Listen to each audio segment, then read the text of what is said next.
جانب سے خوش آمدید۔ اگر آپ نے ابھی تک ہمارا چینل سبسکرائب نہیں کیا تو ابھی کر لیں اور گھنٹی کے بٹن کو دبا دیں تاکہ ہر نئی آنے والی ویڈیو آپ تک پہنچ سکے۔ ویڈیو دوستوں کو شیئر ضرور کریں تاکہ ان کو بھی ہماری معلومات پہنچ سکیں اور اس کار خیر میں آپ کا حصہ بھی ڈال جائے۔ تو شروع کرتے ہیں آج کی ویڈیو۔ بسم اللہ الرحمن الرحیم۔ السلام علیکم۔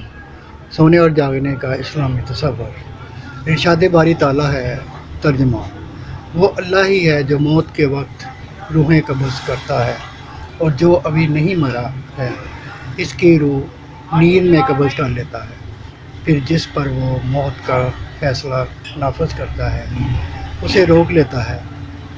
دوسروں کی روحیں ایک وقت مقررہ کے لیے واپس بھیج دیتا ہے۔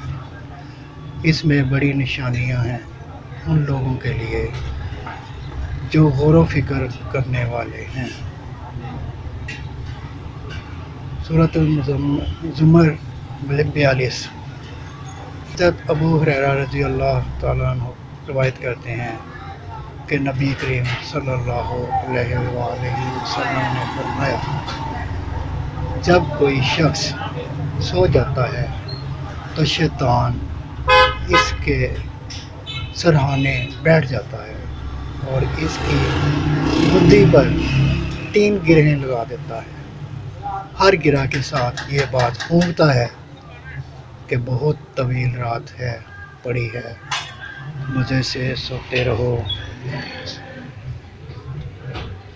اب اگر یہ شخص جاگ جاتا ہے اور اللہ کا نام لیتا ہے تو ایک گرہ کھل جاتی ہے، پھر جب وضو کرتا ہے تو دوسری گرہ کھل جاتی ہے، اور جب نماز پڑھتا ہے تو تیسری گرہ کھل جاتی ہے، اور انسان حشاش بشاش اور پاکیزہ نفس اٹھتا ہے، ورنہ بد مزاج اور سستی کا مادہ۔